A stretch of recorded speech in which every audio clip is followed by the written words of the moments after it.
ปวดก้านน้ำมูกทางแจ้งวงเวียนประมาณ3 เมตรสนใจติดต่อใดที่เบอร์020 977นี่แม่นการจัดรายการสดเนาะไอ้บ่าวแสงจันทร์แน่เนาะไอ้บ่าวตามมื้อนี้วันจันทร์หันษาตัวสองเสี่ยวเพิ่นตั้งใจขนาดจัดรายการเนาะผลงานกับรายการบริการสังคมมื้อนี้บริลีเพิ่นก็บ่ได้เข้ารายการนี้ดอกลงข่าวดีลงข่าวมวลก็เป็นการข่าวบริการสังคมมีใดก็ขอมาเด้อผลงานเสียงเพลงตัวนี่ไอ้บ่าวตามกับคนรอไอ้บ่าวแสงจันทร์เด้อ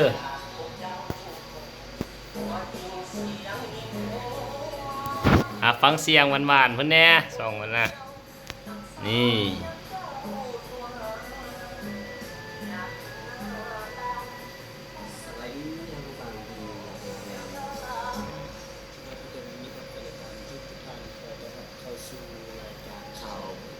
ข่าว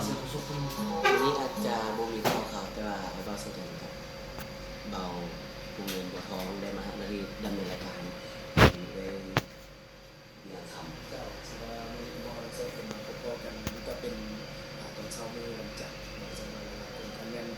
เกี่ยวกับเข้างานอยู่ปัจจุบันนี้หรือว่าบางคนที่กำลังจะไปไหน กำลังเฮ็ดเวียกเริ่มต้นในการเฮ็ดเวียก จะเริ่มต้นในการเรียนในต้นอาทิตย์จังสิหรือว่าบางคนก็เกี่ยมไปรับประทานอาหารเที่ยง พิเศษเนาะมื้อนี้อาจจะเป็นมื้อวันศิลป์ที่15ค่ำเดือนตุลาคม2562พศ2019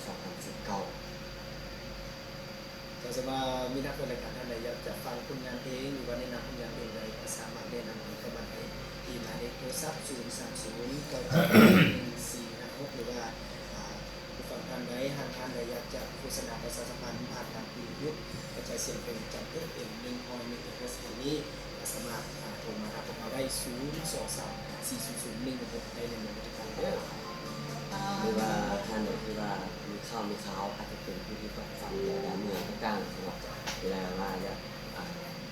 ข่าวแจ้งข่าวให้กับประชาชนมีบ้านที่เมืองไกลได้ครับเพราะว่าบ้านเมืองของตัวเองมันอาจจะเกิดฝนตกหนักบ่มีมีเป็นว่าเป็นข่าวของเมืองพื้นที่หรือว่าเอาแอนบ้านของตัวเองก็สามารถมาทางเราได้030 814นะครับที่เราอยากจะฝากอยากจะฝากข่าวสามารถทักทายกันมาเป็นว่าตอนต้นในการประชุมกันเดี๋ยวเราสนองกำลังเป็นดอกยางทางต้นมองให้ผู้ละมีรายการที่กำลังลงมาให้นาแต่ว่าตอนนี้กำลังขึ้นกินซอกแล้วก็ซื้อมองเป็นอย่างนี้นะครับเอาเวลาไปฝากแล้วก็ไปเรื่อย